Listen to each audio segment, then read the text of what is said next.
মই তৃষ্ণা মই আৰু নীলা মই আৰু নীলাকে আজি এই এখন যুৱ অভিৱৰ্তনৰ পৰিকল্পনা কৰিছিলোঁ এয়া নীলা আমি এখন যুৱ অভিৱৰ্তনৰ পৰিকল্পনা কৰিছিলোঁ আৰু তাৰ বাবে আজি আমি চবেই ইয়াত উপস্থিত হৈছিলোঁ আমি অসমৰ বিভিন্ন প্ৰান্তৰ সমাজৰ অৰ্থনৈতিক ৰাজনৈতিক বিভিন্ন বিষয়ৰ সৈতে জড়িত যুৱপ্ৰজন্মৰ প্ৰতিনিধিক আমি আমন্ত্ৰণ জনাই আনিছোঁ আজিৰ যুৱ অভিৱৰ্তনখনলৈ এই যুৱ অভিৱৰ্তনখনত আমি তেওঁলোকৰ মত শুনি বিভিন্ন সামাজিক ৰাজনৈতিক বিষয়ৰ ওপৰত দুটা বিষয় আমি নিৰ্দিষ্ট কৰি দিছিলোঁ মই লাহে লাহে কৈ যাম তাৰ আগেয়ে মই দুজনমান সমাজৰ আগস্থানীয় ব্যক্তিক মই চিনাকি ফৰ্মেলি অনুষ্ঠানটো আৰম্ভ কৰিম মই ফৰ্মেলি কথা কোৱাত খুব বেয়া চ' অকণমান ক্ষমা কৰিব যদি কথাখিনি অকণমান ইনফৰ্মেল হয় আৰু আমাৰ পৰিকল্পনা এয়াই আছিল যে যিখিনি আলোচনা আজি হ'ব খুব ইনফৰ্মেলি হ'ব আমি আলোচনা কৰিম কিন্তু এটা আলোচনাৰ মাজত যিখিনি মিনিমাম ডেকৰাম ডিচেঞ্চি থাকে সেইখিনি আমি মেইনটেইন কৰিম যদি কাৰোবাৰ বিৰোধ হয় সেই বিৰোধখিনিও আমি সেই ডিচেঞ্চি আৰু ডেকৰামটো মেইনটেইন কৰি কৰিম মই দিলীপ ফুকন খুৰা doctor Debabrata Phukan sir Hem Phukan sir Munin বায়ন ছাৰ আৰু আমাৰ সকলোৰে চিনাকি ঘূৰ্ণিচৰণৰ আমাক চিনাকি কৰি আজি মই মানে অভিৱৰ্তনখন আৰম্ভ কৰিছোঁ মই আমাৰ মাজত শ্ৰদ্ধাৰ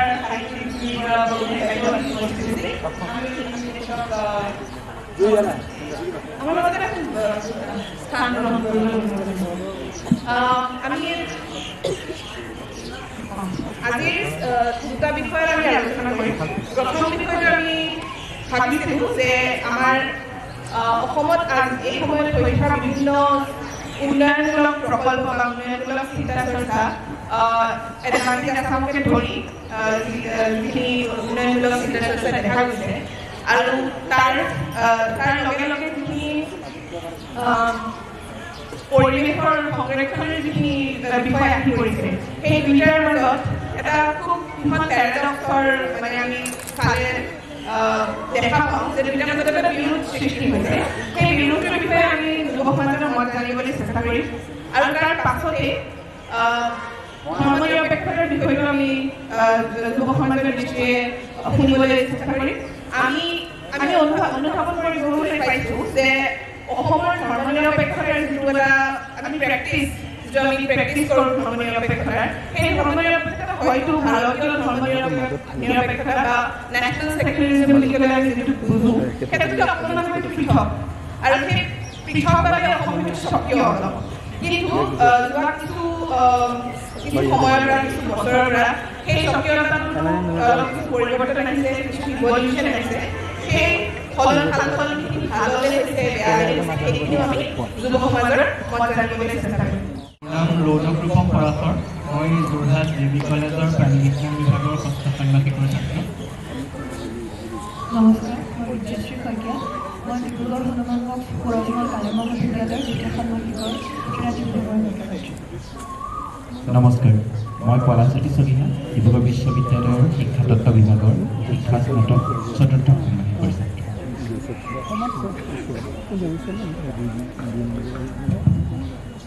নমস্কাৰ মই ডিম্পী দত্ত মই community youth collective CSO NGO project unit নমস্কাৰ মই ৰাজদীপ মহন্ত আজি মই ইয়ালৈ SFI ৰাজ্যিক সদস্য হিচাপে আহিছোঁ নমস্কাৰ মোৰ নাম অন্তৰ্ভ হাজৰিকা মই ডিব্ৰুগড় বিশ্ববিদ্যালয়ৰ এজন প্ৰাক্তন ছাত্ৰ আৰু মই নমস্কাৰ মই মৌচুম দাস সদস্য অনুষ্ঠিত ছাত্ৰ সন্থা বিভাগ সভাপতি প্ৰেছিডেণ্ট নমস্কাৰ মই বৰগাঁৱৰ পৌৰসভা ছাত্ৰ সন্থা বিকাশক মণ্ডলৰ গণপতিৰ ছাত্ৰ সন্থাৰ তৰফৰ পৰা আজি যুৱ অভিৱৰ্তনত অংশগ্ৰহণ কৰিছোঁ নমস্কাৰ মই নিঞ্জিতা দাস মই ছাত্ৰমুক্তি সংগঠন কাৰ্যকৰী সভাপতি আৰু ছাত্ৰমুক্তি প্ৰতিষ্ঠিত কৰি আজি ইয়াত মই উপস্থিত হৈছোঁ নমস্কাৰ মই সুব্ৰত দত্ত গুৱাহাটী বিশ্ববিদ্যালয়ৰ একালৰ ছাত্ৰ আৰু বৰ্তমান আজি মোক এই অনুষ্ঠানলৈ নিমন্ত্ৰণী পত্ৰখনত যিহেতু ৰাজনৈতিক চিনাকিটো উল্লেখ আছিল গতিকে চিনাকিটো দিব লাগিব মই ৰাইজৰ দলৰ মুখপাত্ৰ তথা ৰাইজৰ দলৰ ভাতৃ সংগঠন জাতীয় যুৱ বাহিনীৰ ৰাজ্যিক সাধাৰণ সম্পাদক ধন্যবাদ নমস্কাৰ মোৰ নাম কৃষ্ণানু বৰুৱা মই অসম ৰাজ্যিক NSY সভাপতি কংগ্ৰেছৰ ছাত্ৰ সংগঠন NSY মই ৰাজ্যিক সভাপতি ধন্যবাদ সকলোকে আৰম্ভ কৰাৰ আগতে মই দুটামান পৰিচালনাৰ দুটামান কথা কৈছোঁ আমি বিশেষভাৱে এই সদনখনত পৰ্যবেক্ষক বা অধ্যক্ষৰ হিচাপে দুগৰাকী ব্যক্তিক আমন্ত্ৰণ জনাই আনিছিলোঁ তেওঁ হৈছে ডক্টৰ দেৱব্ৰত শৰ্মা ছাৰ আৰু জুৰি বৰা বৰগোহাঁই বাইদেউ আপোনালোক যদি থাকে শেষলৈকে আপোনালোকক পৰ্যবেক্ষক হিচাপে আপোনালোকৰ আমি দুটা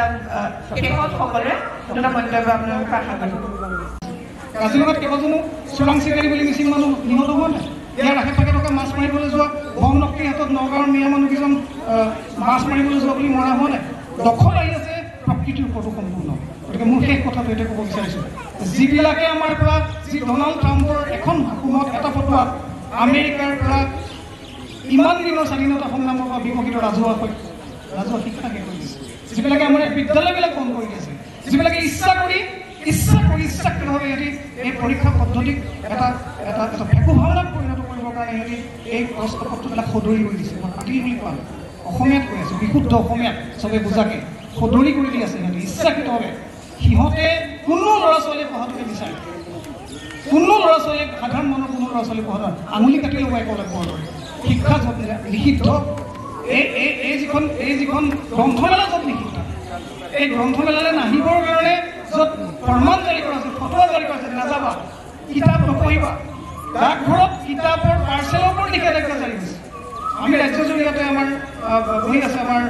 ৰক্তিম ঠাকুৰীয়া ধৰণৰ গম পাই যে বিভিন্ন ঠাইলৈ কিতাপ পঠাবলৈ এইটো ইমান বেছি বয়সাধ্য কৰা আছে আলোচনী পঠাব নোৱাৰি কিতাপ পঢ়িবলৈ জ্ঞানৰ ওপৰত সম্পূৰ্ণৰূপে অংকুশ তেওঁলোকে প্ৰতিষ্ঠা কৰিব বিচাৰিছে বুক পোষ্ট উঠাই দিলে ৰেজিষ্টাৰ্ড আলোচনী পঠাব নোৱাৰোঁ আমি এটা ক'ব জ্ঞানৰ ওপৰত যিটো নিয়ন্ত্ৰণ নিৰংকুশ নিয়ন্ত্ৰণ তাৰ বিৰুদ্ধে যিটো বিদ্ৰোহ একেটা বিদ্ৰোহ পৰিৱেশৰ বচাবৰ কাৰণে যিটো বিদ্ৰোহ গ্ৰহটো বচাবৰ কাৰণে যিটো বিদ্ৰোহ নিৰ্মল বতাহৰ উশাহ হ'বলৈ যিটো বিদ্ৰোহ এটুপি খোৱা পানীৰ কাৰণে যিটো বিদ্ৰোহ যি বিদ্ৰোহ ফ্ৰান্সৰ ছাত্ৰবিলাকে কৰিছে পেলেষ্টাইনৰ পক্ষে আটাইতকৈ বেছি কোনো ওলালে মন কৰিলে আমেৰিকাৰ ছাত্ৰবিলাক মই তেওঁলোকক চালাম কৰোঁ মই তেওঁলোকক ৰক্তিম অভিবাদন জনাওঁ এনেকুৱা এখন পুঁজিবাদীৰে লাখ লাখ আছে আমেৰিকাৰ এখনো বিশ্ববিদ্যালয় বাচি নাথাকিল যি পেলেষ্টাইনত এই দাদাগিৰি বিপক্ষে ইজৰাইলৰ নোলালে পুৰা ইউৰোপৰ এখনো বিশ্ববিদ্যালয় বাকী নাথাকিল যিবিলাকে পেলেষ্টাইনৰ পক্ষে নোলালে অসম বাকী থাকিল আমি বাকী থাকিলোঁ আমাৰ বিশ্ববিদ্যালয়ৰ ছাত্ৰসকলে আনুষ্ঠানিকভাৱে পুৰা ছাত্ৰ একতাভাৱক লগত লৈ ছাত্ৰী একতাভাৱ বুলিও ক'ব লাগে মোৰ মতে ছাত্ৰ একতাভাৱৰো নাম বদলাই দিব লাগে ছাত্ৰী আৰু ছাত্ৰ একতাভাৱ অকল ছাত্ৰই কি কোনোকে বিদ্ৰোহত যোগ দিয়া নাই গতিকে মই ভাবোঁ যে যুৱ সংঘত এটা উপযুক্ত উপলক্ষ যদি ইমানবিলাক ছাত্ৰ ছাত্ৰী গোটাইছে আমাৰ দল আৰু মত যিয়ে নহ'ব লাগে আমি এইটো চকুৰ মনিৰ দৰে বচাব লাগিব আমাৰ প্ৰকৃতি আমাৰ পৰিৱেশ আমাৰ গ্ৰহটো আমাৰ শিক্ষা সেইকাৰণে দল মত নিৰ্বিশেষে সকলোৱে সেই বিদ্ৰোহৰ সিদ্ধান্তটো বিশ্বৰ বিলুপ্তিৰ বিৰুদ্ধে বিদ্ৰোহ শিক্ষাৰ বিলুপ্তিৰ বিৰুদ্ধে বিদ্ৰোহ জীয়াই থকাৰ কাৰণে ঘোষণা কৰিবলৈ আহ্বান জনাই প্ৰথম বিষয়টি হৈছে যে মই ইংৰাজী আৰু অসমীয়া দুয়োটাতে কৈ দিছোঁ তো প্ৰথম বিষয়টি হৈছে যে বৰ্তমান ভাৰতৰ যি উন্নয়ন সেই উন্নয়নৰ ফলশ্ৰুতি পৰিৱেশতান্ত্ৰিক যি সংৰক্ষণ সেই সংৰক্ষণৰ প্ৰতি যি ভাবুকি আহিছে সেই ভাবুকিৰ বিষয়ে আমি এটা আলোচনা কৰিম বিশেষকৈ মন কৰিব যে আমি কোনো ধৰণৰ এটা থিৰাং এটা বিষয়ৰ এটা ধাৰণা দি দিয়া নাই ইংৰাজীত ক'বলৈ গ'লে paradox between environmental conservation and development in current and contemporary India. The first rule of this session will be, I will choose one of you randomly from both of sides and each of you have a designated time we already told you. আপোনালোকৰ মই বাই language কৰিম কাৰণ যিহেতু আমাৰ বহুতখিনি প্ৰতিনিধি এজন দুজন প্ৰতিনিধি উত্তৰ পূব ভাৰতৰ পৰা আহিছে বা ধৰক তেওঁলোকে অসমীয়া বুজিব নোৱাৰে বা ভাষা কেন্দ্ৰিক এটা ঔপনিবেশিক মানসিকতা আমি এখনত নিজৰ নিবিচাৰোঁ গতিকে প্ৰথম কথাটো হৈছে যে ৰেণ্ডমলি প্ৰথম কমেণ্ট বা প্ৰথম বিষয়টি মই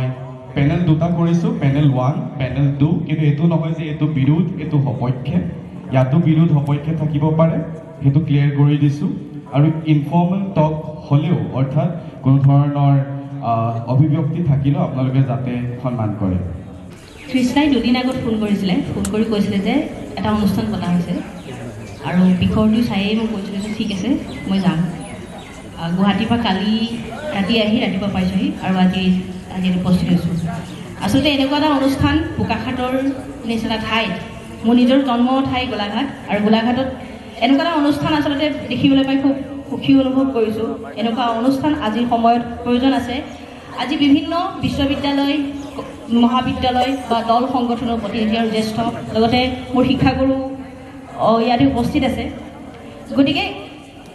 আজিৰ সময়খিনি যদি চাবলৈ যাওঁ খুব সংকটময় এটা পৰিৱেশ যিটো পৰিৱেশত আজি উশাহ লোৱাৰ বাবে চিন্তা কৰিবলগীয়া পৰিৱেশ আহি পৰিছে ক'ৰবাত চৰকাৰী পৃষ্ঠপোষকতাত পুঁজিবাদৰ ধামখুমীয়াত আমাৰ মানৱ জাতিৰ অস্তিত্বটো ক'ৰবাত সংকটত পৰিছে নেকি বৰ ডাঙৰ প্ৰশ্ন উত্থাপিত হৈছে ভাৰতীয় প্ৰেক্ষাপটত বা ইণ্টাৰনেশ্যনেল প্ৰেক্ষাপটত মই নাযাওঁৱে অসমৰ প্ৰেক্ষাপটত যদি চাবলৈ যাওঁ অসমত কি ঘটি আছে আমি চাৰিওফালে যদি চাওঁ মন কৰিব কিছুদিন আগতে আমি গছ কটা আন্দোলন এটা কৰিছিলোঁ ৰাজীৱ মোহন তাতে আছিলে তেওঁ কটন বিশ্ববিদ্যালয়ৰ ছাত্ৰ আমি একেলগে কৰিছিলোঁ আৰু গছ কটা আন্দোলনটো চলি থকা সময়তে দীঘলী পুখুৰীৰ পৰা যেতিয়া ভৰলুমুখলৈ গ'ল তাৰ পাছত শাসক গোষ্ঠীয়ে আমাৰ ওপৰত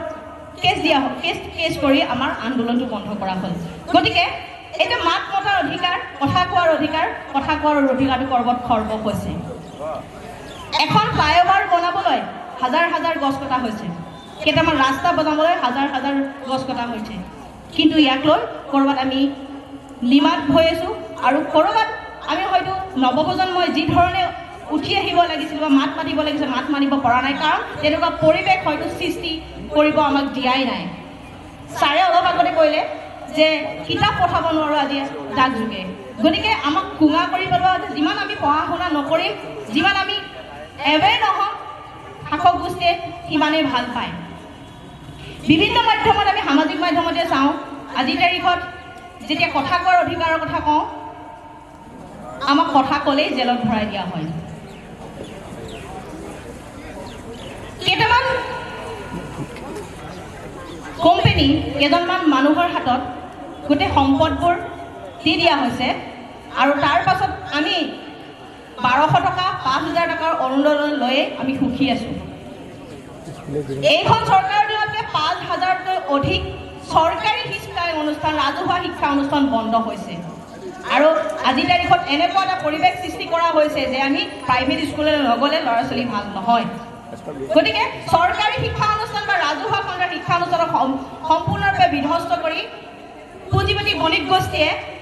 এনে এটা শিক্ষা ব্যৱস্থা কৰিছে য'ত আমি দুখীয়া মানুহে সাধাৰণ মানুহে পঢ়িব নোৱাৰোঁ গতিকে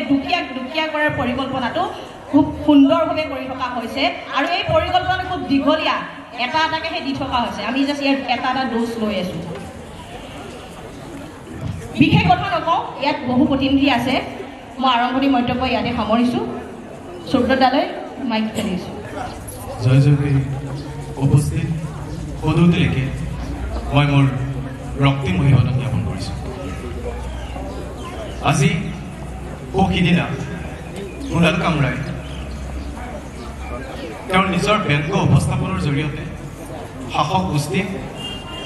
কটাক্ষ কৰিছিল আৰু তাৰ পৰৱৰ্তী সময়ত এই শাসক গোষ্ঠীয়ে তেওঁৰ গোটেই ষ্টুডিঅ'টো লণ্ডভণ্ড কৰি পেলাইছিল বৰ্তমান সময়ত যি সময়ত চৰকাৰৰ বিৰুদ্ধে জনসাধাৰণৰ নীতি বিৰুদ্ধে চৰকাৰৰ কাৰ্যকলাপৰ বিৰুদ্ধে তথা পদক্ষেপৰ বিৰুদ্ধে যিসকলে মাত পাতিছে তেওঁলোকক কাৰাৰুদ্ধ কৰা হৈছে কেতিয়াবা হত্যা কৰা হৈছে মুঠতে কিবা নহয় কিবা প্ৰকাৰে তেওঁলোকৰ যি শব্দ তেওঁলোকৰ যি ভইচ তাক ৰুদ্ধ কৰাৰ এক চেষ্টা কৰা হৈছে তেনে সময়ত আজি ইয়াত ডিবেট কৰাৰ কথা কোৱাৰ, আলোচনা কৰাৰ, ডায়লগ কৰাৰ, যে পৰিৱেশ ৰচনা কৰাৰ কাৰণে প্ৰয়াসে যে প্ৰয়াস কৰিছে, তাৰ বাবে জয় জয়তে মই তেওঁলোকক ধন্যবাদ জ্ঞাপন কৰিছোঁ। যেতিয়া প্ৰথমতে প্ৰশ্নটো সোধা হ'ল যে উন্নয়নৰ কথা আৰু তাৰ লগত ডেভেলপমেণ্টৰ কথা, সেই কথাখিনি কোৱাৰ আগত উন্নয়ন মানে কি সেই বিষয়ে আমি বুজিব লাগিব। বিকাশ মানে কি, ডেভেলপমেণ্ট মানে কি। তথাকথিত উন্নয়নৰ সেই ধাৰণাটো মই বুজি নাপাওঁ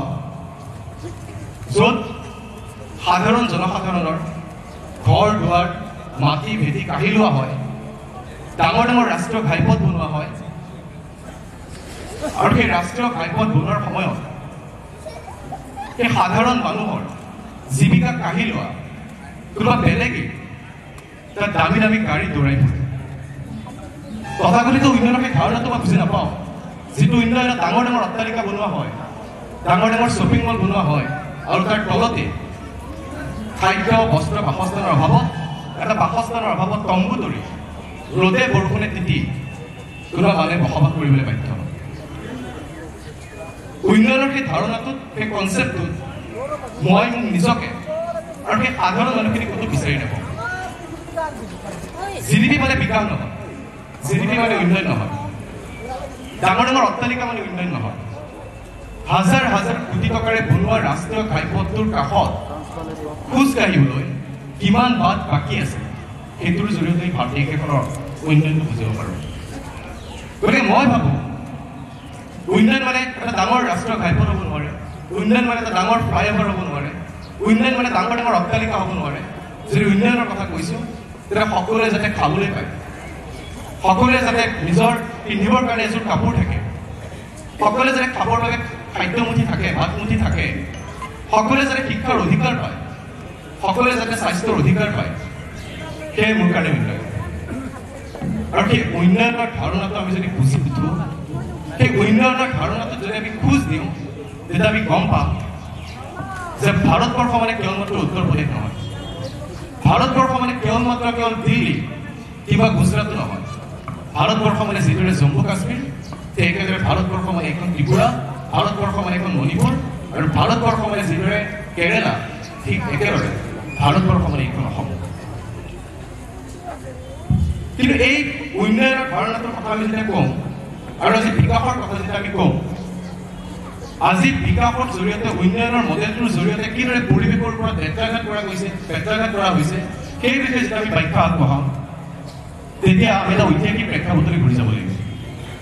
স্বাধীনতাৰ পৰৱৰ্তী সময়ত উজ্জ্বল নেতৃত্বাধীন, পুঁজিপতি নেতৃত্বাধীন কংগ্ৰেছ চৰকাৰখনে পুঁজিবাদী বিকাশৰ পিনে গতি কৰিছিল। নিশ্চিতভাৱে তেওঁলোকে মিশ্ৰ অৰ্থনীতিৰ কথা কৈছিল, কিন্তু সেয়া আছিল পুঁজিপতিসকলৰ কাৰণে শক্তি সঞ্চাৰ কৰাৰ এক মাধ্যম। কাৰণ সেই সময়ত যিসকল গুৰুত্ব আছিল, যিসকল পুঁজিপতি আছিল, তেওঁলোকৰ হাতত কিমান সম্পদ আছিল, যি সম্পদৰ জৰিয়তে তেওঁলোকে আন্তঃগাঁথনি কৰে বা ডাঙৰ ডাঙৰ উদ্যোগ, ডাঙৰ ডাঙৰ প্ৰকল্প তেওঁলোকে ল'ব পাৰে। গতিকে উজ্জ্বল নেতৃত্বাধীন ৰাষ্ট্ৰখনৰ জৰিয়তে, চৰকাৰী খণ্ডৰ জৰিয়তে তেওঁলোকে পুঁজিপতিৰ বিকাশৰ পথ উন্মুক্ত কৰিছিল। পৰৱৰ্তী সময়ত যেতিয়া ঘৰুৱা বজাৰখন সীমাবদ্ধ হৈ পৰিছিল, তেতিয়া তেওঁলোকে আমাৰ ভাৰতবৰ্ষৰ যিটো অৰ্থনৈতিক ব্যৱস্থা, সেই অৰ্থনৈতিক ব্যৱস্থাটো সম্পূৰ্ণৰূপে বিধ্বস্ত হৈ পৰিছিল। আৰু তেনে সময়ত আন্তৰ্জাতিক মুদ্ৰানীতি বা বিশ্ব বেংকৰ দৰে কিছুমান চৰ্তাৱলী ভাৰতবৰ্ষই মানি ল'বলগীয়া হৈছিল। আৰু তাৰ পাছতে ৰাজহুৱা খণ্ডত বা ঘৰুৱা বজাৰখনত ব্যক্তিগতকৰণ আৰম্ভ হৈছিল, উদাৰীকৰণ আৰম্ভ হৈছিল আৰু গোলকীকৰণ আৰম্ভ হৈছিল। গতিকে তেনে প্ৰেক্ষাপটত আজিৰ কথাখিনি বিকাশ আৰু পৰিৱেশ প্ৰদূষণৰ কথাখিনি মই এনেদৰে আলোচনা কৰিব বিচাৰিছোঁ। ধন্যবাদ। এই গ্ৰন্থমেলা বাকৰিলে আমাক আমন্ত্ৰণ জনোৱাৰ বাবে পোনপ্ৰথমে উদ্যোক্তা মণ্ডলী তথা ইয়াত উপবিষ্ট আমাৰ যিসকল বিভিন্ন তাৰ্কিকসকলে বিভিন্ন সময়ত তেওঁলোকক শুনোঁ, দেখোঁ, তেওঁলোকৰ পৰা শিকোঁ। আজি আমাৰ যথেষ্টখিনি আছে, জ্যেষ্ঠ কনিষ্ঠ সকলোলৈকে আমাৰ তৰফৰ পৰা শ্ৰদ্ধাস্পদ নমন আৰু সেৱা যাচিলোঁ। এক কথাত ক'বলৈ গ'লে মই আজি ইয়ালৈ অহা মূল কাৰণটোৱে হ'ল যে মই ইয়াত কিছুমান কথা শুনিবলৈ আহিছোঁ, কিছুমান কথা শিকিবলৈ আহিছোঁ। শিকাৰ উদ্দেশ্য এইটো যে যিহেতু আমি ৰাজনৈতিক দল এটাৰ লগত জড়িত, আমি এনেকুৱা নহয় যে আমি এইটো কথা কেতিয়াও ক'ব নোৱাৰোঁ যে আমি অৰাজনৈতিক, আমি ৰাজনৈতিক। মই এটা কংগ্ৰেছ দলৰ ভাতৃ সংগঠন NSY অসমৰ সভাপতি, গতিকে মই এটা ৰাজনৈতিক দলৰ লগত জড়িত। গতিকে আমি ৰাজনৈতিকভাৱে কেনেকৈ ভাবোঁ আৰু ইয়াত বহি থকা যুৱ প্ৰজন্মই কেনেকৈ ভাবে, এই কথাখিনিৰ মাজৰ যি পাৰ্থক্যটো, সেই পাৰ্থক্যটো বুজিবৰ কাৰণে মই আজি অনুষ্ঠানটোলৈ আহিছোঁ। মুকলিকৈ কৈছোঁ মই, কাৰণ আমাৰ কিছুমান চিন্তা আছে যিখিনিৰ লগত আপোনালোকৰ বা তোমালোকৰ যিখিনি চিন্তা সেইখিনিৰ কিমান পৰ্যায়ত মিল হয় বা আমি কেনেকৈ নিজক আত্মসংশোধন কৰিব লগা আছে, এই কথাখিনি জানিবৰ বাবে মই ইয়ালৈ আহিলোঁ। এক কথাত ক'ব লাগিব, আমি ইয়াত বহি আলোচনা কৰোঁ বিভিন্ন কথাক লৈ। আমি হয়তো চাগে আজি ইয়াত এটা সুস্থিৰ পৰিৱেশৰ মাজেৰে এটা বাৰ্তা অসমৰ প্ৰেক্ষাপটলৈ পঠিয়াব পাৰি যে সকলো উত্তৰ প্ৰজন্মই কি ভাবে, উত্তৰ প্ৰজন্মই অসমৰ ভৱিষ্যতটোক লৈ কি ভাবে, সেই কথা আমি জানিব পাৰিম বা অসমলৈ বাৰ্তা প্ৰেৰণ কৰিব পাৰিম। ইয়াৰ লগে লগে কিন্তু কিছুমান ভুল আমাৰো আছে। আমি ইয়াত কেৱল আলোচনা কৰিলে, আমি কাৰোবাক সমালোচনা কৰিলে আমাৰ সীমাবদ্ধতাটো নাথাকে। আজি আমি এটা কথা ক'ব লাগিব, যেতিয়া গিবনত হলৌ বান্দৰক লৈ যি ঘটনা ঘটি আছে তাক লৈ আজি কিমান সচেতন ৰাইজে মাত মাতিছে। যেতিয়া ডিমা হাছাওত কয়লা খনন হ'ল, ৰেড অইলিঙৰ মানুহ মৰিছে, সেই সময়ত কিমান মানুহে মাত মাতিছে। যেতিয়া গোপীনাথ বৰদলৈ এয়াৰপৰ্টটো আদানী আম্বানীক দি দিয়া হ'ল, তেতিয়া কিমানজন যুৱ প্ৰজন্মই মাত মাতিছে, কিমানে আন্দোলন কৰিবলৈ গৈছে। কেৱল যাদৱ পায়েং ডাঙৰীয়াক বঁটা দিলেই নহ'ব, আমি পৰিৱেশ সংৰক্ষণ কৰিবৰ কাৰণে চৰকাৰে কি আঁচনি লৈছে তাৰ ওপৰত আমাক কিমানে লক্ষ্য ৰাখিছে। ক'ব নাপায়, কিছুমান কথা খুব স্পষ্টকৈ ক'ব বিচাৰিছোঁ যে বিধানসভাৰ অধিৱেশন হয়, অধিৱেশনৰ পিছৰ পৰ্যায়ত আমাৰ যি বাজেট অধিৱেশন দাখিল হয়, বহু যুৱ প্ৰজন্মই বাজেটখন পঢ়ি নাচায়। শিক্ষাৰ ক্ষেত্ৰত কি আহিছে, এবাৰ নিবনুৱা সমস্যাৰ ক্ষেত্ৰত তেওঁলোকে কি পুঁজি আবণ্টন হৈছে, নতুন প্ৰজেক্ট কি আহিছে, আমি অধ্যয়ন কৰাৰ প্ৰয়োজন আছে। যদি আমি অধ্যয়ন কৰোঁ, মই কৈছোঁ এই বাজেটখন যদি আপোনালোকে পঢ়ে দেখিব কেৱল অসমক প্ৰতাৰণা, কেৱল প্ৰবঞ্চনা দেখিব। গতিকে মই পুনৰ অনুৰোধ কৰিম, যুৱ প্ৰজন্ম, উঠি অহা প্ৰজন্ম, ইয়াত বহুকেইজন মুখ মই চিনি পাওঁ, তেওঁলোকে যথেষ্ট শিক্ষিত, তেওঁলোক যথেষ্ট চিন্তা সমাজ ব্যৱস্থাৰ লগত তেওঁ জড়িত লোক। গতিকে আপোনালোকৰ লগত 10জনক অনুপ্ৰাণিত কৰিবলৈ চেষ্টা কৰক। আমি ইয়াৰ মঞ্চৰ জৰিয়তে আমি ইয়াৰ পৰা যে ওলাই যাম, আহিব লগা প্ৰজন্মটোৱে এই যি ঘটনা, আজি আমি হলৌ বান্ধ বা দুষ্প্ৰাপ্য বুলি কয়, কিন্তু কি হলৌ বান্ধ যে ৰেল লাইনৰ লগত লাগি মৰিছে, এই কথা কিন্তু লৈ বহুত মানুহ আজিলৈকে সচেতন নহয়। আজিৰ তাৰিখত যেনেদৰে ডিমা হাছাওত খনন কাৰ্য চলিছে তাক লৈ কিন্তু ৰাইজ সচেতন নহয়। লাহে লাহে আদানী আম্বানীয়ে যে গোটেই আমাৰ ৰাজ্যখন লৈ ল'বলৈ গৈ আছে, কেৱল ৰাজনৈতিক লিপচা পূৰণৰ স্বাৰ্থত অসমৰ এজন মুখ্যমন্ত্ৰীয়ে যে গোটেই ৰাজ্যখন বিকিবলৈ গৈ আছে, এই কথা কিন্তু মানুহ অনুধাৱন কৰা নাই। আজি আমাৰ সলিউশ্যন এইটো নহয়, সমাধান এইটো নহয় যে আমাৰ ল'ৰা বা ছোৱালীজনীক চৰকাৰী বিদ্যালয়ৰ পৰা আনাই প্ৰাইভেট স্কুল এখনত আমি এডমিশ্যন দিম। আমি এই কথালৈ কিয় আজিলৈকে চিন্তা কৰা নাই যে চৰকাৰী বিদ্যালয়ৰ আন্তঃগাঁথনি ইমান দুৰ্বল কিয়, চৰকাৰী বিদ্যালয় শিক্ষা নিযুক্তিৰ ক্ষেত্ৰত আজিৰ তাৰিখত এখন বিদ্যালয়ত য'ত আমি কওঁ যে আজি এখন চৰকাৰী বিদ্যালয়সমূহত ছাত্ৰ ছাত্ৰী যাব লাগে, যদি শিক্ষক নাথাকে, যদি আন্তঃগাঁথনি নাথাকে, এজন আজি তাৰিখত কোনো পিতৃ মাতৃয়ে নিজৰ ল'ৰা ছোৱালীক তেনেকুৱা এখন বিদ্যালয়লৈ পঠিয়াব নিবিচাৰে। গতিকে এই ক্ষেত্ৰত আমি মাত মাতিছোঁ কিমান। আজিও যদি মই কওঁ, আজিও বাগান এৰিয়া, আজিও গাঁও এৰিয়া বহু বিদ্যালয়সমূহত কিন্তু শিক্ষাৰ অভাৱ আছে, শিক্ষকতাৰ অভাৱ আছে। তাৰ পৰিৱৰ্তে বন্দে মাতৰম আহিছে, দিল্লী পাব্লিক স্কুল আহিছে, কিন্তু আমাৰ পিতৃ মাতৃ বা আমি যিসকল আমাৰ মানুহ আছোঁ, আমি ইয়াত বহি আলোচনা কৰি সীমাবদ্ধতাৰ মাজত শেষ কৰি দিওঁ। আজি মই সৰু এক্সাম্পল এটা দিওঁ, হয়তো এই কথাখিনিৰ লগত তাৰ সামঞ্জস্য নাই, কিন্তু কা আন্দোলনক লৈ গোটেই ৰাজ্য কপিল 5-6জনকৈ ল'ৰা মৃত্যুমুখত গ'ল, 5জনকৈ ল'ৰা, কিন্তু আমি তাৰ পৰৱৰ্তী পৰ্যায়ত গতানুগতিক ধাৰাটো জানো ধৰি ৰাখিব পাৰিছোঁ। গতিকে আমি নিজক আত্মসংশোধন কৰাৰ পোনপ্ৰথমে প্ৰয়োজন আছে। আলোচনা হ'ব, আলোচনাৰ মাজেৰে আমি এটা সুস্থিৰ বাতাবৰণৰ মাজেৰে নতুন নতুন চিন্তা কিছুমানক আমি লগত লৈ নতুন আমি পৰামৰ্শখিনিক লগত লৈ আমি আগুৱাব লাগিব। আমি কিন্তু সেই কথাখিনিৰ জৰিয়তে আমি 10জনক অনুপ্ৰেৰণাও দিব লাগিব, উৎসাহিতও কৰিব লাগিব। কাৰণ আজিৰ দিনত যদি এই আলোচনাৰ প্ৰয়োজন হৈছে, তেনেহ'লে ৰাজ্যখনৰ হয়তো সকলোখিনি ঠিকে চলি থকা নাই।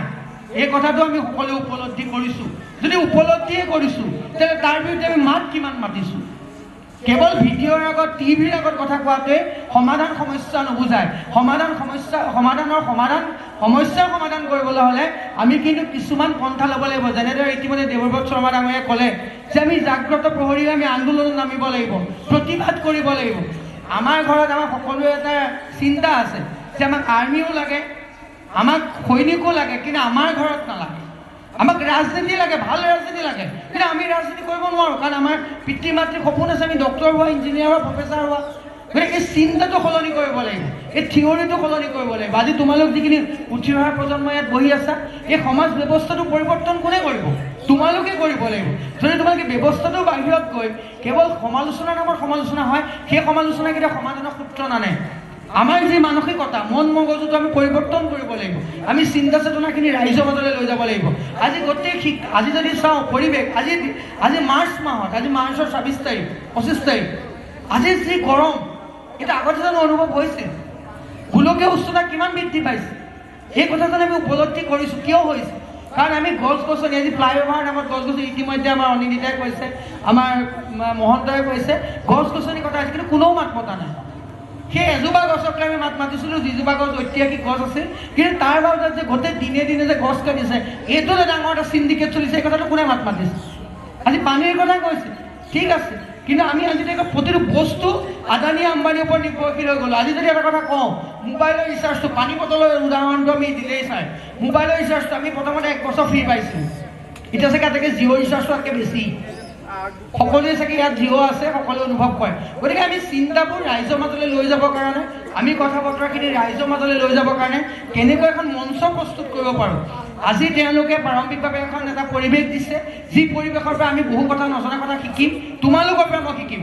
মই যদিও আজি তাৰিখত তোমালোকতকৈ চাগে বয়সত জ্যেষ্ঠ, কিন্তু মই ইয়ালৈ অহা কাৰণটো হ'ল যে মোৰ এইখন হৈছে মামাৰ ঘৰ বোকাঘাট, আৰু মই আছিলোঁ যোৰহাটত। যিদিনাখন আমাৰ ফোন কৰিছিলে আমাৰ ছাতিদুৰ ৰাণাদাই, সেইদিনাখনে মই কৈছিলোঁ যে মোক প্ৰতিনিধি নপঠিয়াও, মই যাম, কাৰণ মই যুৱ প্ৰজন্মৰ চিন্তাখিনি শুনিব বিচাৰোঁ, তেওঁলোকৰ কথাখিনি জানিব বিচাৰোঁ। আৰু সেইকাৰণেই তোমালোকলৈ মই মাইক্ৰফোনটো আগবঢ়াইছোঁ, আৰু মই তোমালোকৰ প্ৰতিটো কথা মই শুনিম, আৰু য'ত য'ত মই ভাবোঁ হ'ব লাগে মই নিজৰ বক্তব্য আগবঢ়াম। ধন্যবাদ। I agree there are several important socio-economic issues that our country is facing at this moment. But since today's topic of discussion is the paradox between development and ecological balance, I'd like to keep myself within the boundaries of that topic. I agree with Rajdeep Mohanta when he pointed out that the picture of development that comes to our mind is one of roads being constructed, one of houses of the marginalized people of our society being demolished, and trees being cut down. But the question is, why is that the picture of development that comes into our mind? It is simply because in today's world, there is no place for the word development.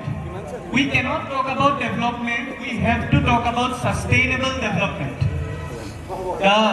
Sir pointed it out quite clearly, the importance of words. Since the words are so important, we cannot simply talk about development. In today's world, when climate change is a looming reality, we have to talk about sustainable development. The second question that we need to ask is development in our state or in the northeastern states happening sustainably? As a student of the Department of Zoology, I had the privilege of visiting Bandhavgarh National Park and Kankha National Park this December. When I went there, I saw that what happens in these places, that to protect the animal corridor in its natural condition, roads do not cross these national parks, or roads do not go from middle this national park like it happens in Kaziranga National Park. The flyovers are constructed over Bandhavgarh National Park or Kankha National Park. But if we look in our state, there is not a single flyover going over Kaziranga National Park. But I'd like to point out there are 12 flyovers between Jorhat and Jhansi. Is there any importance of 12 flyovers between Jorhat and Jhansi and not a single flyover in Kaziranga to protect the animal corridor in its authentic condition? Then they will say that animals are dying in road crashes. Why won't they die? Animals do not know about speeding cars. Even if a car comes at 40 km/h, it is almost given that one or the other animal will die. So we need to keep it in mind that development is truly happening in a sustainable manner. Secondly, we are speaking about that a paradox exists between development and ecological balance, but it is not necessary that a paradox has to exist. A paradox need not exist between development and ecological balance. Development and ecological balance can go hand in hand. if development happens in a sustainable manner. But the very problem is development is not happening in a sustainable manner, and that is the reason we are having to discuss this topic, that a paradox is existing between development and ecological balance. The next important thing, a dam is being constructed in Arunachal Pradesh. But the government is not taking care of the ecology of Arunachal Pradesh. The ecology of the northeastern state is quite dissimilar from other states of India. We are quite ecologically sensitive, and that is why, because we have not kept our mothers in that condition that we can present her in front of the guests. Then, since those things are not being taken into account, that is why a paradox is existing between development and ecological balance. And I believe that if sustainable development takes place, and I am firmly pro-development, development needs to take place, but only in a sustainable manner, and if that happens, I don't think that a paradox will exist between development and ecological balance, and both will go hand in hand. Thank you. আমি প্ৰথম বিষয়টোলৈ যাওঁ। বৃহৎ পুঁজিপতিৰ কথা উল্লেখ কৰা হৈছে আৰু লগতে পৰিৱেশ সংৰক্ষণ। একেবাৰে প্ৰথম প্ৰশ্নটো আহিব যে আমি আমাৰ অসমত বৃহৎ উদ্যোগীকৰণ কৰিম নে নকৰিম, আৰু যদি কৰিবলৈ যাওঁ তেতিয়াহ'লে আমাৰ প্ৰকৃতিৰ ওপৰত হাত দিয়া হ'ব নে নহ'ব, বা আমি কি ধৰণে আগবঢ়াই লৈ যাম। প্ৰথম কথা, মই খুব আচলতে শেষৰ 2 বছৰ ধৰি বহুত দিনৰ পিছত মাইক লৈছোঁ, আৰু শেষৰ 2 বছৰ মাইক্ৰফোন বা এনেকুৱা অনুষ্ঠানৰ পৰা আঁতৰি থকা মূল বিষয়টোৱে আছিল শেষৰ 2 বছৰত ব্যৱসায় শিকিবলৈ যত্ন কৰিছোঁ, আৰু বিষয়টোৰ লগত সংলগ্ন কাৰণে মই আচলতে এই কথাটো অনুকিয়াব খুজিছোঁ যে আমাৰ মাজত, অসমীয়া সমাজখনত, আমাৰ নতুন প্ৰজন্মৰ মাজতো বহুত বিষয়ৰে অধ্যয়নৰ আলোচনাৰ অভাৱ দেখা যায়। তাৰ মাজত 2টা বিষয় হ'ল, 1 নম্বৰটো হৈছে ব্যৱসায়, আৰু 2 নম্বৰটো হৈছে ব্যৱসায়ত জাতীয় স্বাৰ্থৰ কথা উল্লেখ থাকিব নে নাথাকিব, জাতীয় স্বাৰ্থ উল্লেখিত হ'ব নে নহ'ব। গতিকে মই সেই বৃহৎ পুঁজিপতি বা বৃহৎ উদ্যোগীকৰণৰ ফালে আমি যিটো ধাৱমান হোৱাৰ কথা আলোচনা কৰিছোঁ, তাত আমাৰ জাতীয় স্বাৰ্থ থাকিব নে নাথাকে, সেই প্ৰসংগটো উল্লেখ থাকিব নে নাথাকে, তাৰ পৰা আৰম্ভ কৰিব বিচাৰিম। নিশ্চিতভাৱে পৃথিৱীৰ প্ৰত্যেকখন দেশে, উন্নত দেশে নিজৰ জাতীয় স্বাৰ্থ নৰখাকৈ কেতিয়াও উদ্যোগীকৰণৰ ফালে আগবঢ়া নাই। যদি কোনোবা আগবাঢ়িছে সেয়া হৈছে অসম। এই মুহূৰ্তলৈকে এডভান্টেজ আছাম 1, 2 বা যিকোনো ধৰণৰ পদক্ষেপৰ মাজেৰে কেৱল অসমে এনেকুৱা এখন ঠাই, এনেকুৱা এখন জেগা যি নিজৰ জাতীয় স্বাৰ্থ জলাঞ্জলি দি বৃহৎ উদ্যোগীকৰণৰ ঢাক ঢোল বজোৱা হৈছে। আচলতে এইটো কথাই আমাৰ বাবে আটাইতকৈ ডাঙৰ সমস্যা এই মুহূৰ্তত। আমি আমেৰিকাৰ কথালৈও যদি চাওঁ, আমি ইউৰোপৰ কথালৈও যদি চাওঁ, এই যিটো বৰ্তমানৰ তেওঁলোকৰ বৃহৎ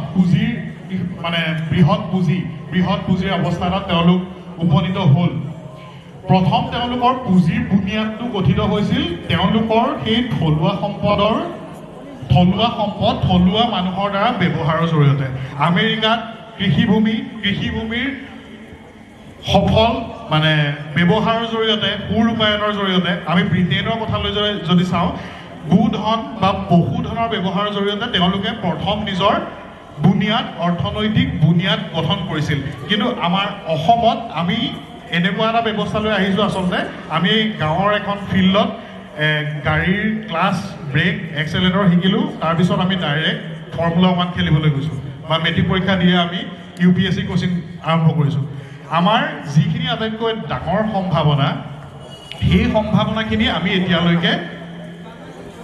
সম্পূৰ্ণৰূপে নস্যাৎ কৰিছোঁ আমাৰ চৰকাৰৰ ছত্ৰছায়াত। ইণ্ডাষ্ট্ৰিয়েল কৰিডৰ, জনজাতীয় অধ্যুষিত যিখিনি অঞ্চলত কৃষিৰ আটাইতকৈ ডাঙৰ সম্ভাৱনা, সেইখিনিক আমি ইণ্ডাষ্ট্ৰিয়েল কৰিডৰ বনাইছোঁ। আৰু ইণ্ডাষ্ট্ৰিয়েল কৰিডৰ বনোৱাৰো এটা আমাৰ সুফল থাকিলে হয় যদি সেই পুঁজি অসমৰ জাতীয় পুঁজিলৈ ৰূপান্তৰ হ'ল হয়। কেৱল ইলেক্টৰিয়েল বণ্ডৰ নামত পইচা পোৱাৰ কাৰণে আমি সেই মাটি বিদেশী কোম্পানীক দিছোঁ আৰু সেইটো এটা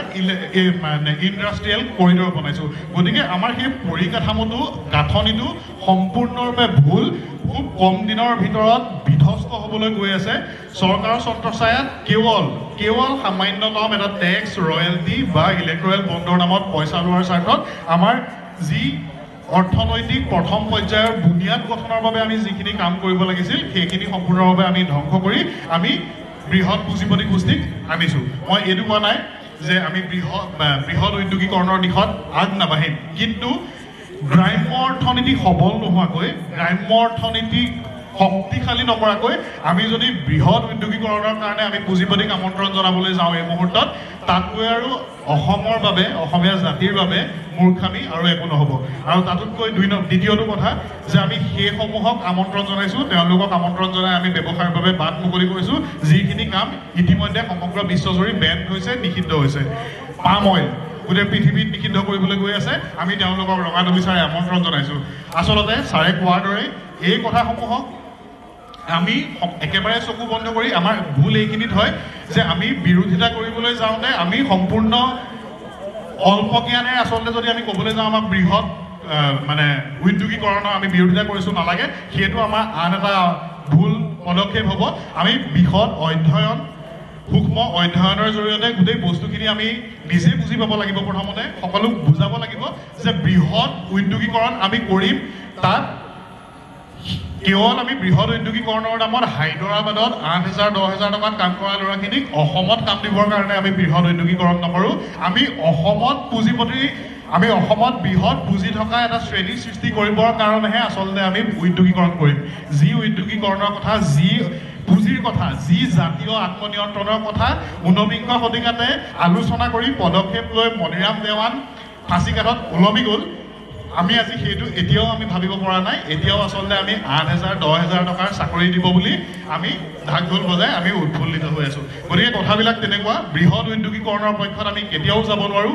আমি গ্ৰাম্য অৰ্থনীতি প্ৰথম সবল কৰিব লাগিব আমাৰ মাজত যিখিনি সম্ভাৱনা আছে আমাৰ মাজত যিখিনি সম্পদ আছে থলুৱা লোকে খিলঞ্জীয়া লোকে থলুৱাভাৱে উৎপাদন কাৰ্যত জড়িত হৈ থলুৱা অৰ্থনীতি সবল কৰিব লাগিব আৰু তেতিয়াহে আমি তাৰ পৰৱৰ্তী পদক্ষেপ হিচাপে বৃহৎ উদ্যোগীকৰণলৈ আগবাঢ়িব পাৰিম এইটো হৈছে প্ৰথমটো আলোচনা মই দ্বিতীয়টোৰ বাবে পামনে সময়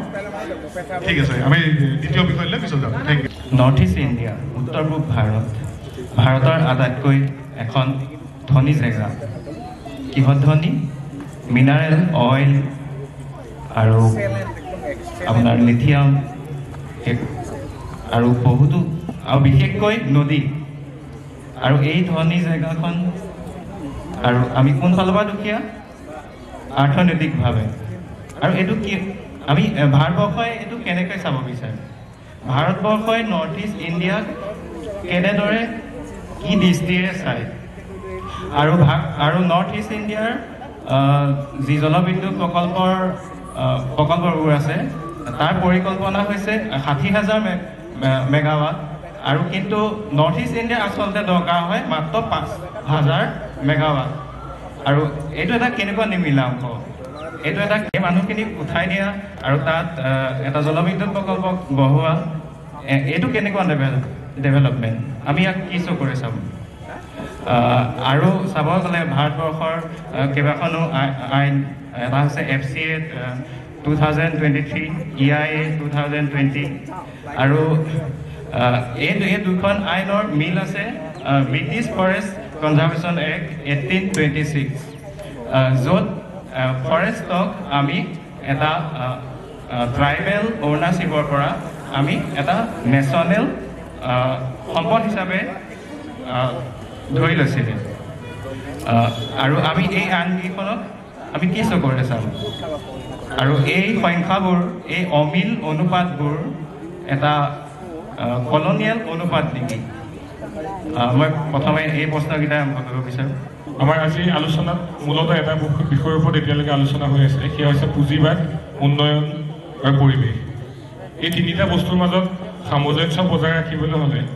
কোনোবা এটাত নহয় এটাত প্ৰভাৱ পৰিবই যদি আমি প্ৰথমতে উন্নয়নৰ ফালে যাওঁ যেতিয়াই উন্নয়নৰ কথা আহে পৰিৱেশত অলপ হ'লেও প্ৰভাৱ পৰে আমি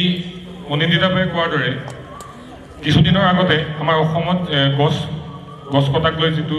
আটাইতকৈ ডাঙৰ চৰ্চাৰ বিষয় আছিলে ৰাস্তা বনোৱাৰ ক্ষেত্ৰত বা অভাৰব্ৰিজ বনোৱাৰ ক্ষেত্ৰত গছ কাটিবলগীয়া হৈছিলে আমি বাহিৰৰ কাউণ্ট্ৰিবিলাকত যেতিয়া দেখোঁ ক'ৰবাত 6 লেনযুক্ত ৰাস্তা হৈছে 12টা লাইন থকা ৰাস্তা বনাইছে তেতিয়া আমাৰ মনলৈ আহে যে আমাৰ ইয়াতো কৰিব পাৰি নেকি আমাক ৰাস্তা লাগে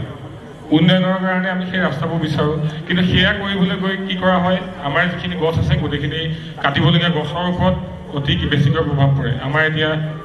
আমাৰ এই ঠাইতে 4 লাইনৰ কাৰণে যিখিনি গছ কাটি থকা হৈছে সেইখিনি দেখিলে আচলতে আমাৰ গা জ্বলি যায় আৰু উন্নয়নৰ ক্ষেত্ৰত ৰাস্তা লাগিবই কিন্তু আমি এইটো কথাৰ ওপৰত আলোচনা কৰিব লাগে যে পৰিৱেশৰ ওপৰত প্ৰভাৱ নপৰাকৈ এনেকুৱা কি টেকন'লজি আজিকালি বৰ্তমান সময়ত টেকন'লজি যথেষ্ট উন্নত হৈছে বাহিৰৰ কাণ্ট্ৰিত সেই টেকন'লজিবিলাক ডেভেলপমেণ্ট হৈছে আমাৰ দেশত সেই টেকন'লজিবিলাক এডপ্ট কৰিবৰ কাৰণে চৰকাৰে কিয় গুৰুত্ব প্ৰদান কৰা নাই আমি এই ক্ষেত্ৰত চৰকাৰৰ ওচৰত আমি এই ক্ষেত্ৰত দাবী জনাব বিচাৰোঁ আৰু আমি এই ক্ষেত্ৰত চৰকাৰৰ ওচৰত দাবী জনাব পাৰোঁ যিহেতু আমাৰ উন্নয়নৰ ক্ষেত্ৰত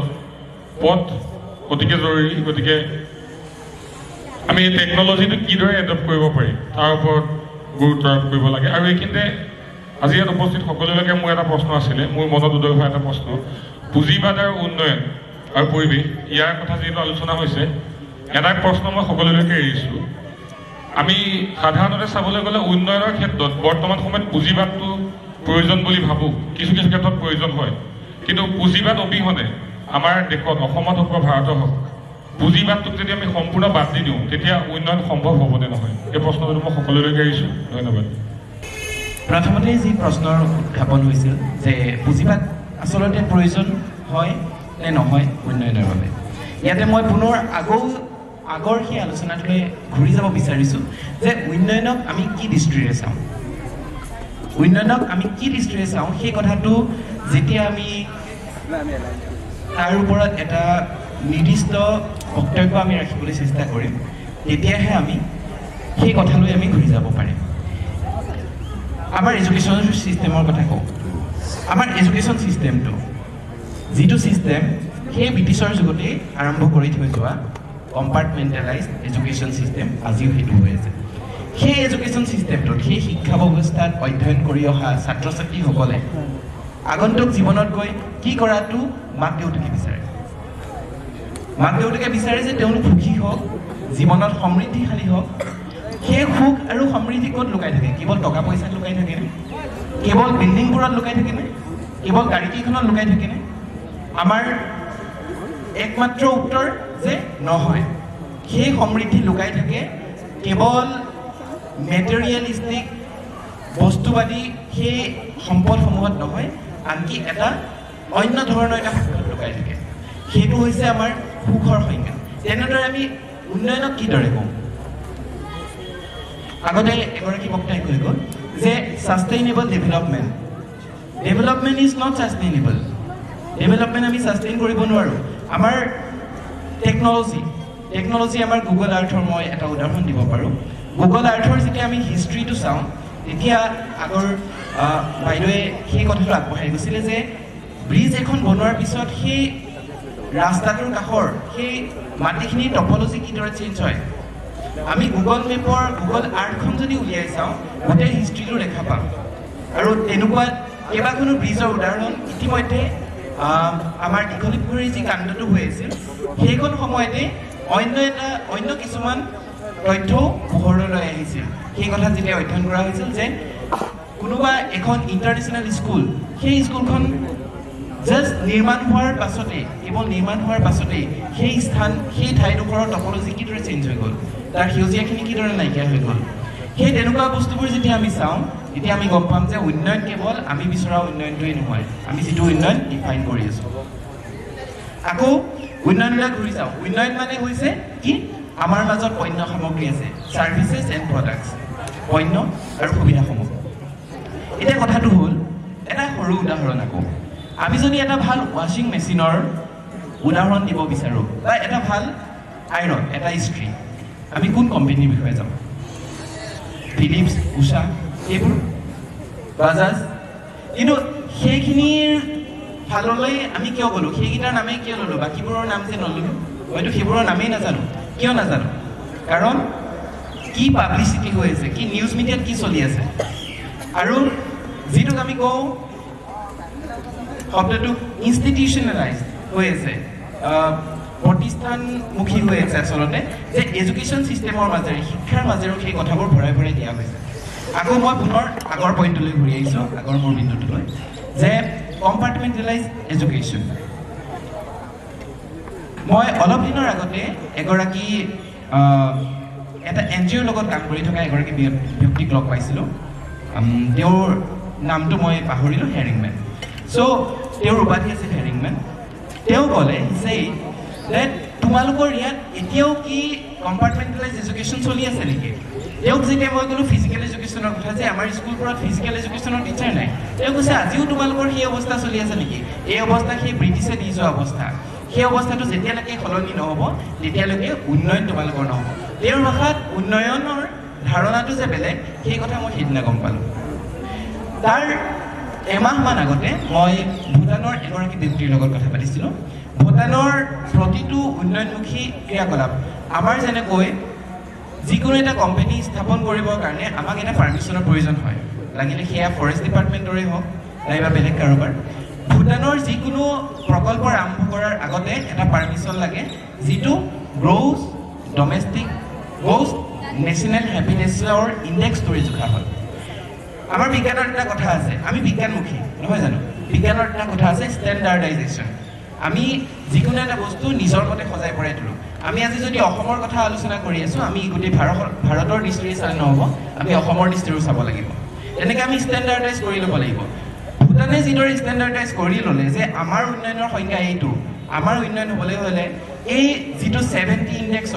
ইণ্ডিকেটৰৰ এই ইণ্ডেক্সটোত তেওঁলোকে ফুলফিল কৰাৰ পিছতহে এটা পাৰ্মিশ্যন পাব এটা ইণ্ডাষ্ট্ৰী স্থাপন কৰিবলৈ। সেয়া লাগিলে কাৰোবাৰ মিনাৰেল ৱাটাৰৰ ইণ্ডাষ্ট্ৰী হওক নাইবা কাৰোবাৰ খাৰুৱা তেলৰ ইণ্ডাষ্ট্ৰী হওক। গতিকে আমি পোনপ্ৰথমে মই এই ডিছকাশ্যনটোৰ মাজেৰে আকৌ একেটা প্ৰশ্নই মই উত্থাপন কৰি দিব বিচাৰিছোঁ সকলোৰে মাজলৈ। আমি আচলতে উন্নয়নটো কি বুলি ভাবিম? কেৱল ছাষ্টেইনেবল কৰি থাকিলেই নহ'ব। Sustainable is a vague word, তাৰ কোনো ডেফিনেশ্যন নাই, ইটছ এ ভেগ ৱৰ্ড। আমি ভালদৰে তাক ডিফাইন কৰিব লাগিব। শেষত মই প্ৰয়াস অধ্যয়ন চক্ৰ আৰু বোকাখাত গ্ৰন্থমেলা 2025লৈ ধন্যবাদ জনাইছোঁ মোক এই সুবিধা প্ৰদান কৰাৰ বাবে। Thank you. উন্নয়ন যিহেতু আমাক লাগিব, উন্নয়ন লাগিবলৈ হ'লে আমি কিছুমান উন্নয়নৰ লগতে উন্নয়ন কৰিবলৈ আমি কিছুমান পৰিৱেশখন কেনেকৈ সংৰক্ষণ কৰি লৈ উন্নয়ন কৰিব পাৰি সেইটো আমি চিন্তা কৰিব লাগিব। কিন্তু সেই ক্ষেত্ৰত কেৱল চৰকাৰ বা পুঁজিপতিসকলৰে দায়িত্ব নহয়, পুঁজিপতি গোষ্ঠী, সেই ক্ষেত্ৰত আমাৰো যথেষ্ট অকৰণীয় আছে। কাৰণ আমি যেতিয়া ঘৰৰ পৰা ওলাই আহোঁ, গাড়ীখনত যেতিয়া উঠোঁ, খুব গৰম পৰিছে বুলি আমি এচিটো নচলাই থাকিব নোৱাৰোঁ। এচি একদম ঘাট 3-4 ঘাটত লগাই দিওঁ, আমাৰ গৰম উঠিছে। কিন্তু সেই এচি চলোৱাৰ কাৰণে আমাৰ পৰিৱেশত কি প্ৰভাৱ পৰিছে আমি সেই কিন্তু আমি নাভাবোঁ। ঘৰত যেতিয়া থাকোঁ আমি গৰমত ওলাবই নোৱাৰোঁ, আমি গছৰ তলত আজিকালি নবহা হ'লোঁ, আমি ফেনৰ তলত থাকোঁ ভিতৰত বা এচিত থাকোঁ। সেই বস্তু আমাৰ পৰিৱেশত কেনেধৰণৰ প্ৰভাৱ পৰিছে সেই বিষয়ে আমি নাভাবোঁ। আমি কেৱল ফ্লাইঅভাৰৰ কাৰণে গছ কাটিলে আমি প্ৰতিবাদ কৰিছোঁ। আমি প্ৰতিবাদ কৰিলে হ'ব জানো? আমি প্ৰতিবাদটো কেনেধৰণে কৰিব লাগিব? আচলতে আমি এনেধৰণৰ প্ৰতিবাদ কৰিব লাগিব যিখিনি আমাৰ সমাজৰ হকে হয়। আৰু সমাজৰ কাৰণে আমি নিজেও কিছুমান ত্যাগ কৰিব লাগিব। আমাৰ আচলতে আমাৰ ককা আইতাহঁতে গৰম পোৱা নাছিলে নেকি? তেওঁলোকেতো এচি চলোৱা নাছিলে, গছৰ তলত বিচনী মাৰে, আমিতো বিচনী মাৰিবই নাজানো। মোৰ দৃষ্টিত কেৱল চৰকাৰক দোষাৰোপ কৰিলে নহ'ব, আমাৰো কিছুমান কৰণীয় আছে আৰু এই বিষয়ে মই ইমানে ক'ম। প্ৰথম কথা হ'ল যেতিয়া ক্ৰনিক কেপিটেলিজম বা পুঁজিপতি বৃহৎ গোষ্ঠীৰ কথা আহে,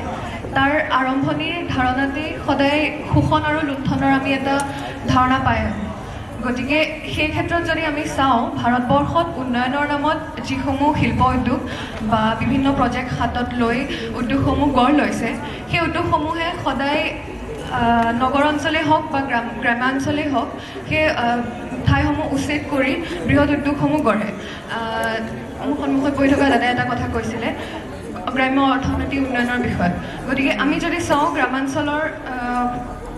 যিসকল গ্ৰামাঞ্চলত পথাৰ উচ্ছেদ কৰি বা ঠাইসমূহ উচ্ছেদ কৰি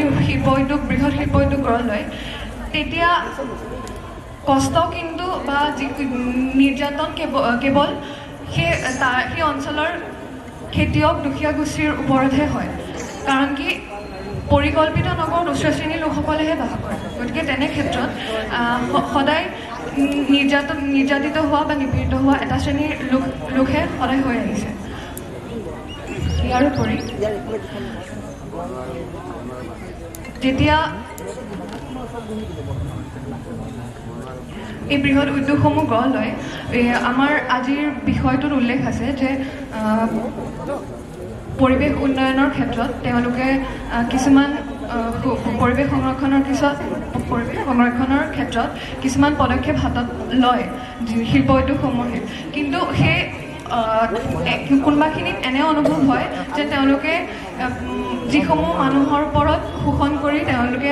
শিল্প উদ্যোগ এটা গঢ় লৈছে সেই ক্ষেত্ৰত তেওঁলোকে যেন পৰিৱেশ সুৰক্ষণৰ নামত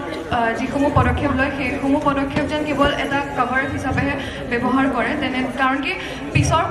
সময়খিনিত তেওঁলোকে পৰিৱেশ সুৰক্ষাৰ নামত যিসমূহ পদক্ষেপ লয় সেইসমূহ কাৰ্যক্ষম হৈ থকা যেন আমাৰ দেখিবলৈ পোৱা নাযায় গতিকে এই ক্ষেত্ৰত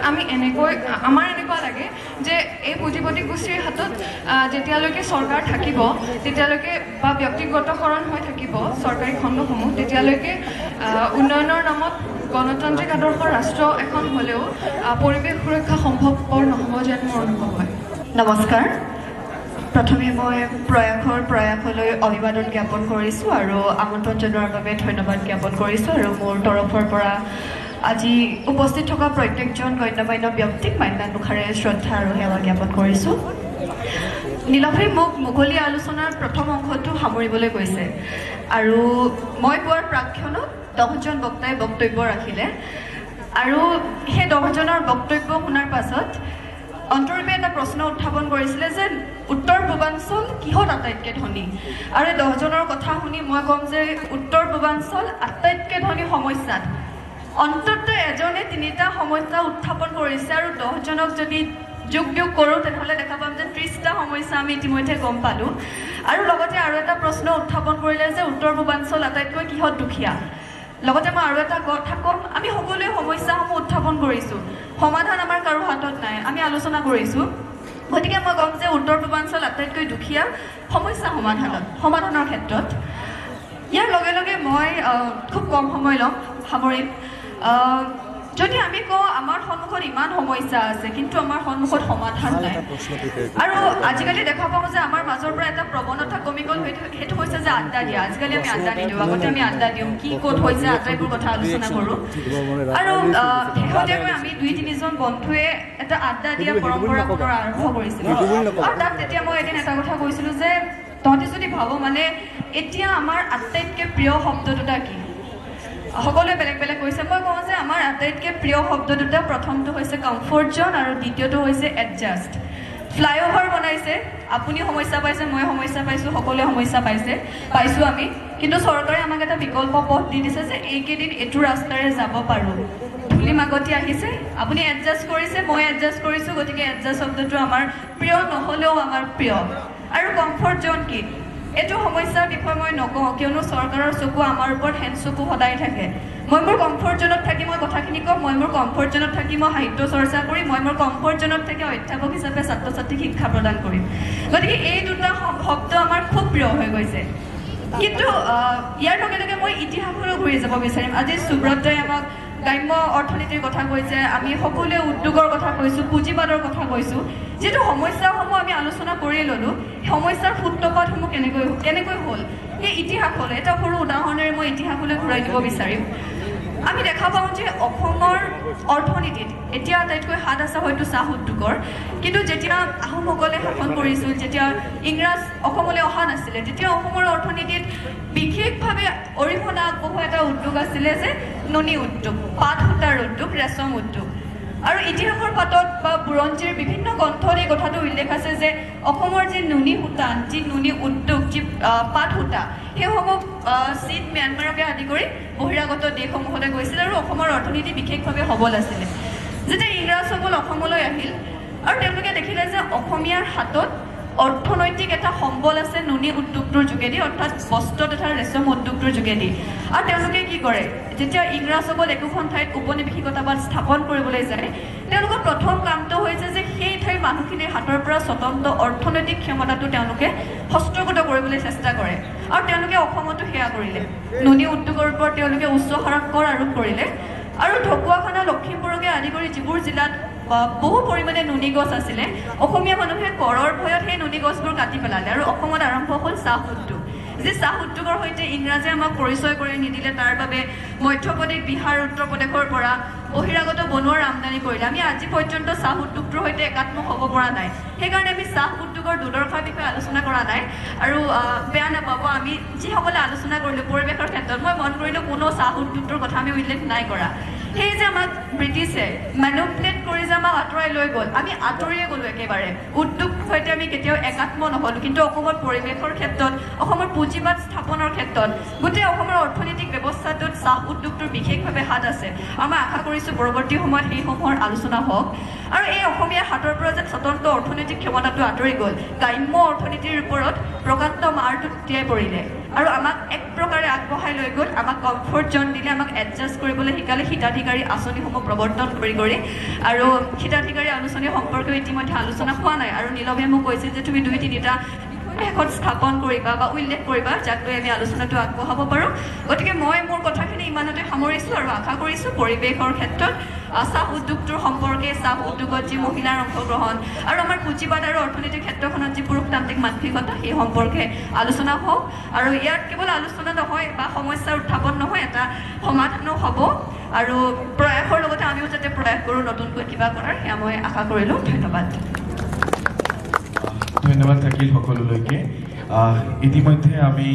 মুকলি প্ৰশ্নৰ সিদ্ধান্তে আমি ইতিমধ্যে আৰম্ভ কৰিছিলোঁ আমাক দুজন ব্যক্তিয়ে এই কথাষাৰ কৈছে যে প্ৰথমতে হেমফুকন ছাৰৰ ফুকন ছাৰৰ এটি প্ৰশ্ন আছে প্ৰথমতে মই মাইক্ৰফোনটো হেমফুকন ছাৰক দিবলৈ অনুৰোধ জনাইছোঁ হেমফুকন ছাৰক দিছোঁ অভ্যাস এংগুৰি কৰাৰ আচলতে অনুৰোধ জনাইছোঁ ওলাই গৈছে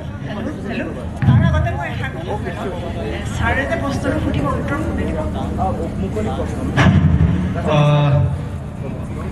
জুৰি মানে এটা প্ৰাসংগিক কথা কৈছে জুৰিয়ে সকলোকে তোমালোকক অভিনন্দন জনাইছোঁ সুন্দৰভাৱে তোমালোকে অংশগ্ৰহণ কৰিবা এটা বিষয় দিয়া আছিলে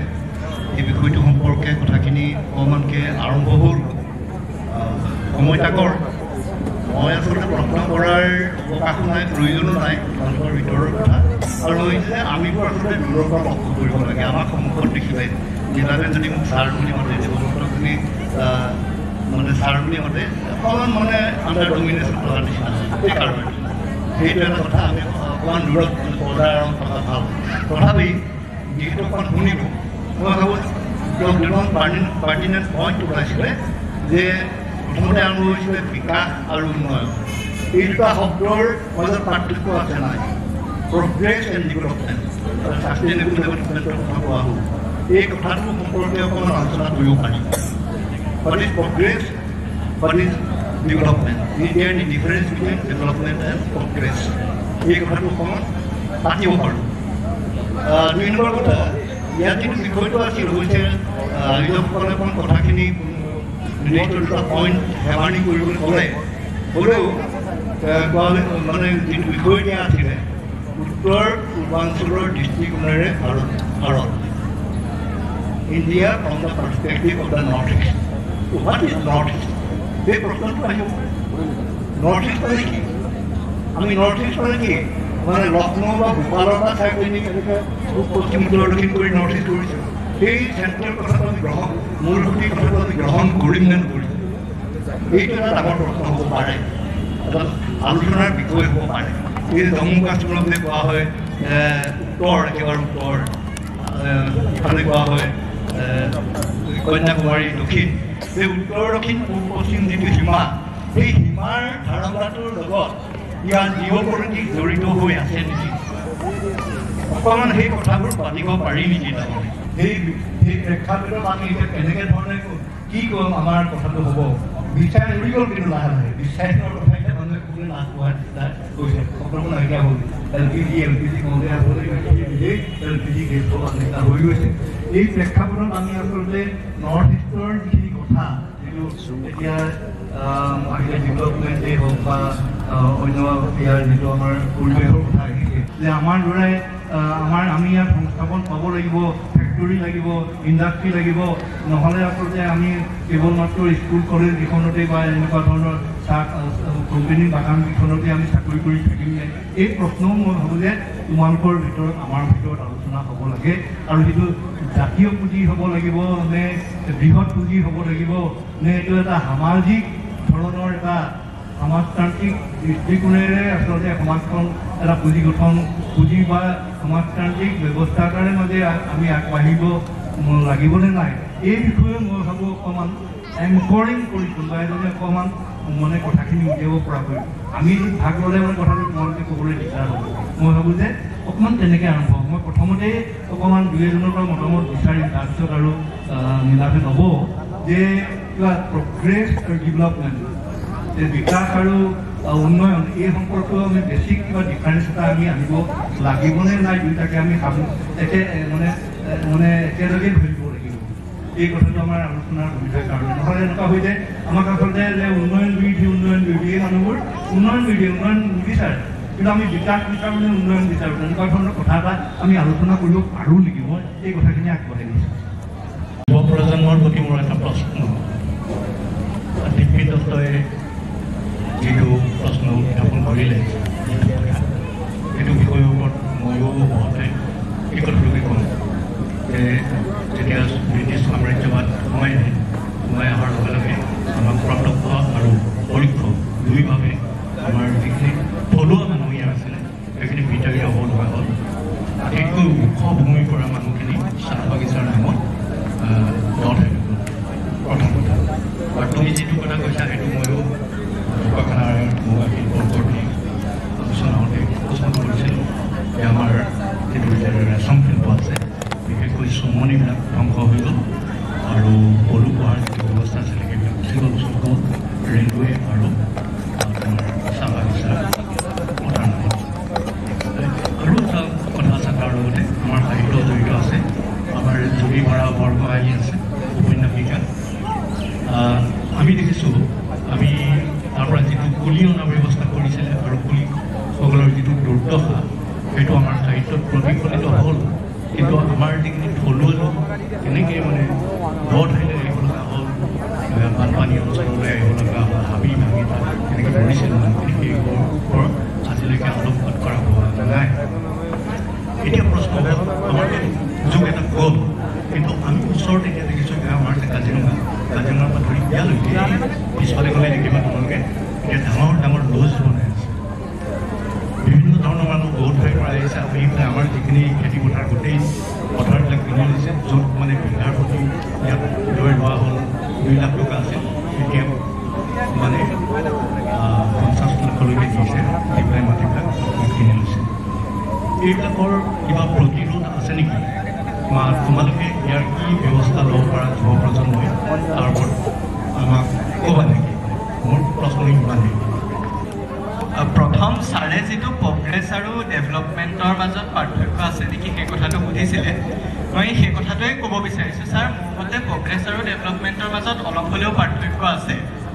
এতিয়া ডিম্পিয়ে ক'লে চাহ বাগিচাৰ কথা আমি নকওঁ এতিয়া চাহ বাগিচাৰ এলেকা এটুকুৰাত যদি চৰকাৰে ৰাস্তা এটা বনালে স্কুল এখন বনালে হস্পিটেল এখন বনালে মানুহে কৈছে সেই জেগাটুকুৰাত ডেভেলপমেণ্ট হৈছে কিন্তু সেই হস্পিটেলখনত কি লেভেলৰ ট্ৰিটমেণ্ট চাহ বাগিচাৰ মানুহখিনিক প্ৰভাইড কৰা হৈছে সেই স্কুলখনত শিক্ষা কেনেকুৱা হৈছে আমাৰ ঢেৰ চৰকাৰী স্কুল আছে কিন্তু যিটো এনুৱেল এডুকেশ্যন ৰিপৰ্ট যদি আমি এতিয়াও চাওঁ অলমষ্ট 50% ল'ৰা ছোৱালীয়ে ক্লাছ 5ৰ লেভেললৈকে বেছিক মেথমেটিক্স আৰু ৰাইটিং এবিলিটিজ নাই